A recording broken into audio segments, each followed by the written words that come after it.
Apartheid was perfect racism. It took centuries to develop, starting all the way back in 1652 when the Dutch East India Company landed at the Cape of Good Hope and established a trading colony, Kaapstad, later known as Cape Town.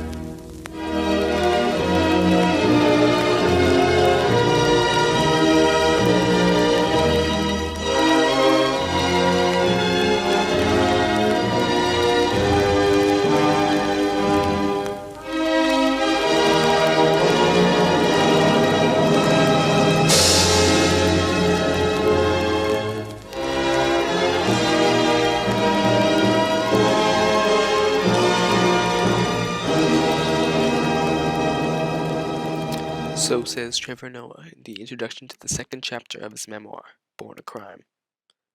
Throughout the book, Noah tells the story of his life in the late and post-apartheid eras of South Africa. As a colored boy, he was one of the few witnesses to apartheid who saw it from all sides, and thus, from a very young age, had a deep knowledge of the history and reasoning behind the system. He came to the conclusion that the institution of apartheid played on hate and fear to divide and conquer the masses, so the minority could rule.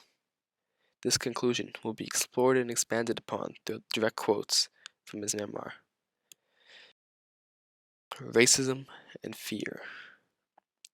Trevor Noah said, "The genius of apartheid was convincing people who were the overwhelming majority to turn on each other.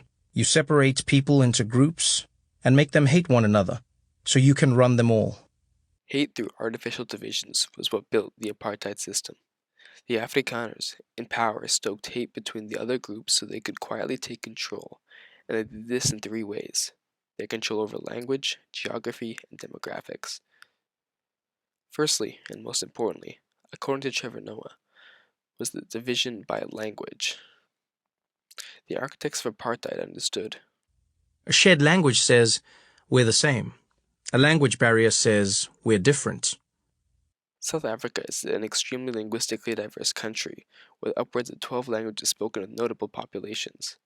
Under apartheid, the average rural black South African would only have the opportunity to learn their native language and maybe a bit of English or Afrikaans.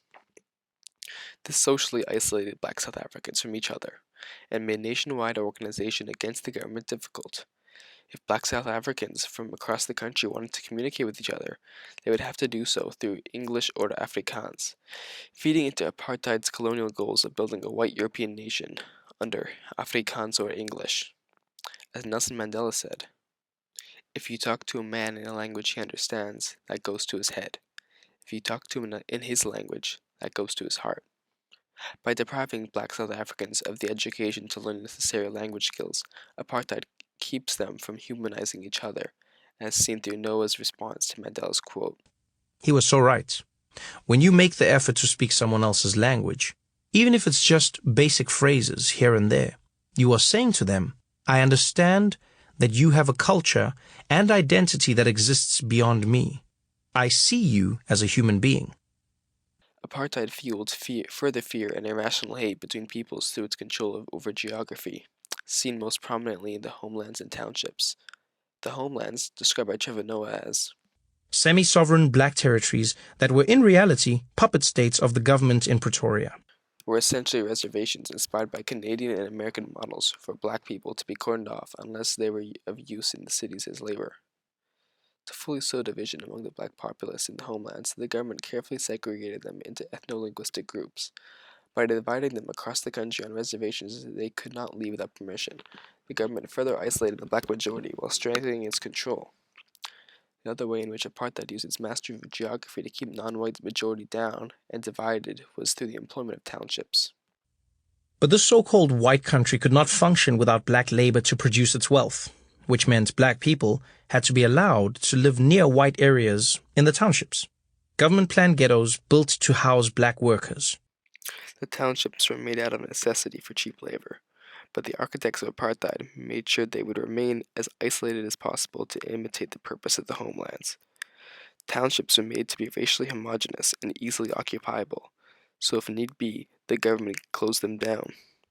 This dystopian system, embedded in geographic control, is described by Trevor Noah whilst recounting his memories from the township of Soweto.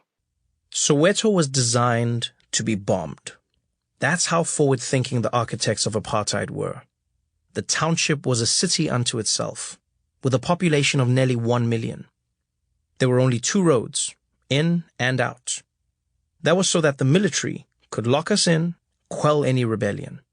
And if the monkeys ever went crazy and tried to break out of their cage, the Air Force could fly over and bomb the shit out of everyone. This framework, while primarily focused on controlling the black population, also kept them down and in fear. They could not rebel against the government, lest their houses and families crumbled. But when an angry population contained in a dense, highly urbanized area knows they cannot rebel against central authority, they take it out on each other. Violence was always lurking and waiting to erupt. The most infamous of apartheid policies was the internal categorization of South African people into 4 arbitrary racial groups: black, white, Indian, and colored. The category someone was designated determined the level of favor they would have under the government, and usually where one could live, who they could marry, and what jobs they could receive. This policy stoked the fires of internal division and hate through its colored population in particular. Trevor recounts. When apartheid came, colored people defied easy categorization, so the system used them quite brilliantly to sow confusion, hatred, and mistrust. For the purposes of the state, colored people became the almost whites. They were second-class citizens, denied the rights of white people, but given special privileges that black people didn't have, just to keep them holding out for more. The purposes of the state mentioned were economic. To maintain their power, the apartheid government could not give colored people the same rights as whites, but they saw colors as more economically valuable than black citizens, so they built a classification that would keep colored people in the country and working. They said the accompanying effect of incentivizing the colors to not associate with the black population to achieve higher status in the nation. As Trevor puts it, Afrikaners used to call them amper baas, the almost boss, the almost master. You're almost there. You're so close. You're this close to being white. Pity your grandfather couldn't keep his hands off the chocolate, eh? But it's not your fault you're colored, so keep trying, because if you work hard enough, you can erase this taint from your bloodline. The arbitrary nature of the system and constructed competition that sprung from it built a class viewed by Trevor as could be horribly racist to one another, which was the goal of apartheid. It convinced every group that it was because of the other race that they didn't get into the club. According to Trevor, South Africans called apartheid apartheid. Apartheid preyed on the existing divisions between people, whether linguistic, through using South Africa's linguistic diversity as a tool to socially isolate people, or geographic, through relegating black South Africans onto reserves or townships that geographically contain them and by extension isolate them from one another, or physically, by using skin color to segregate the populace into classes that convinced them intermingling was the reason for their misfortunes. The artificial widening of these divisions allowed the white minority to rule absolutely, while the rest fought for an unattainable seat at the top, even after apartheid was gone. As Trevor puts it, the genius of apartheid was convincing people who were the overwhelming majority to turn on each other. However, in my mind, the true evil of apartheid was how it became more effective after it fell. Bitterness festered. For decades, those feelings were held in check by a common enemy. Then, apartheid fell. Mandela walked free, and black South Africa went to war with itself.